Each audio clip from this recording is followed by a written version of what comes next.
Hello everybody, dear friends! You are on my channel and today we are going to deal with the problem of missing love in marriage. And Sarah will tell us about her problem. Hello Sarah, what's your problem? My husband and I have been married for 3 years. We are now expecting a child, a very desirable and long-awaited child. In the marriage, there were minor quarrels and misunderstandings which came to naught after conversations and joint work on the relationship. But for about 2 months, now I do not recognize my spouse. He is at work from early morning to very late at night, almost never takes weekends. And if he does, he devotes all his free time to his friends. He can have a drink with them, after which he comes in angry, takes it out on me and even insults me. We sleep in separate rooms.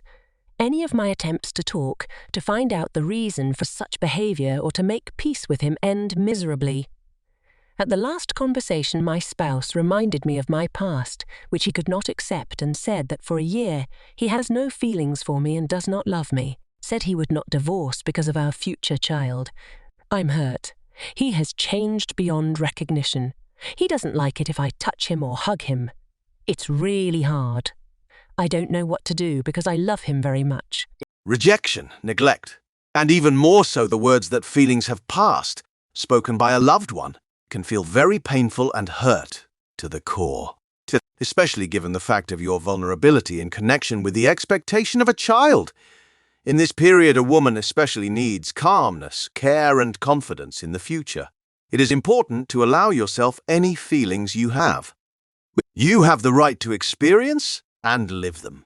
The appearance of a child is a crisis period in the life of a couple, which, alas, not always and not everyone manages to pass, remaining a united family. It sounds like you are in the midst of developing such a storm.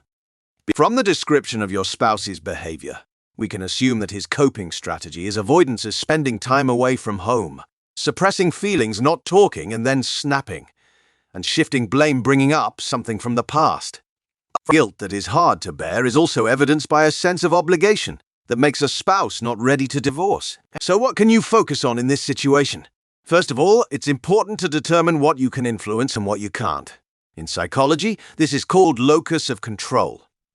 To make it easier to understand, draw a circle on a piece of paper and inside it write what you really have control over now.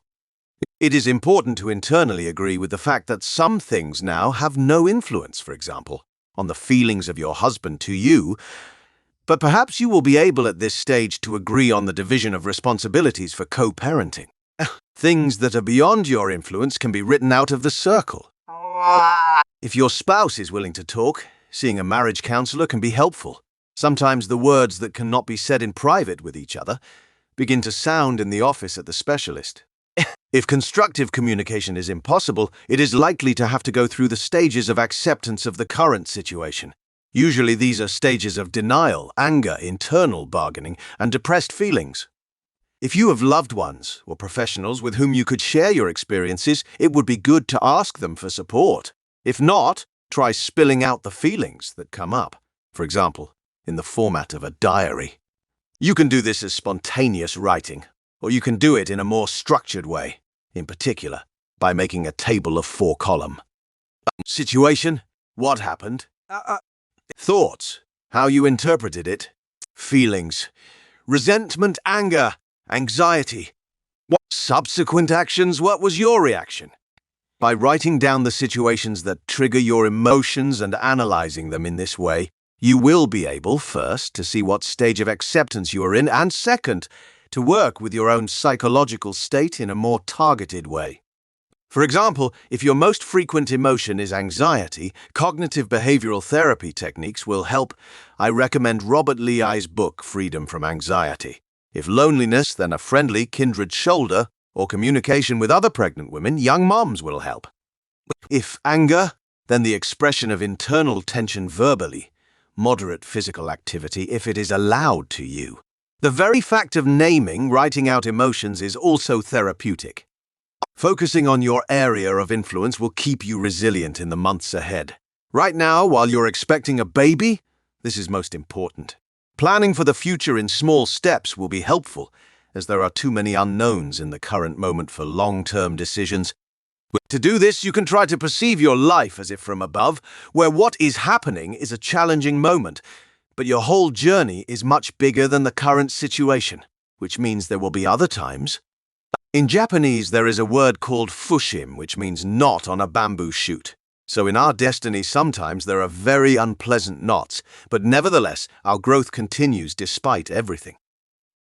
And don't forget to subscribe, like, and click the bell. I'll say goodbye until the next video.